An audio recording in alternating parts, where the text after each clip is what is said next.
24ാമത് Okinawa budo cup all India karate championship കളമശ്ശേരിയിൽ സംഘടിപ്പിച്ചു. വിവിധ സംസ്ഥാനങ്ങളിൽ നിന്നായി 1000-ലധികം വിദ്യാർത്ഥികൾ പങ്കെടുത്തു. സെൻസൈ കോയുഹിഗ വിശിഷ്ടാതിഥിയായി. World Okinawa Shorin Ryu karate do Kyudokan federation of ഇന്ത്യയാണ് പരിപാടി സംഘടിപ്പിച്ചത്. ട്രഡീഷണൽ കരാട്ടെ ചാമ്പ്യൻഷിപ്പാണ് ഇത്. കരാട്ടയുടെ ഉത്ഭവ കേന്ദ്രമായ ഒക്കിനാവയിൽ നിന്ന് നേരിട്ടാണ് നിയന്ത്രണം. 6 മുതൽ 60 വയസ്സ് വരെയുള്ളവർക്കായി ഓഗസ്റ്റിൽ നടക്കുന്ന ചാമ്പ്യൻഷിപ്പിലേക്ക് 16 വയസ്സിൽ താഴെയുള്ളവരുടെ തിരഞ്ഞെടുപ്പും ഇതോട് അനുബന്ധിച്ച് നടന്നു. സെൽഫ് ഡിഫെൻസിന് ഇമ്പോർട്ടൻസ് വർദ്ധിച്ചുകൊണ്ടിരിക്കുകയാണ്. അതേപോലെ പുതിയ ജനറേഷനിലെ കുട്ടികൾക്ക് എന്ന് പറഞ്ഞാൽ ഫിസിക്കൽ ഫിറ്റ്നസ് വളരെ കുറവായിട്ട് കാണുന്നുണ്ട്.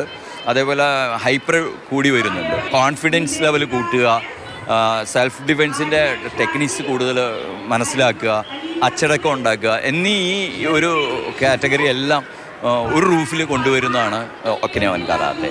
പീസ് പ്രൊമോഷൻ എന്നാണ് നമ്മുടെ കരാട്ടേൻ്റെ മെയിൻ മോട്ടോ. അതാണ് സെൻസൈ ഇപ്പോൾ നമ്മുടെ മുമ്പിൽ അവതരിപ്പിച്ചത്.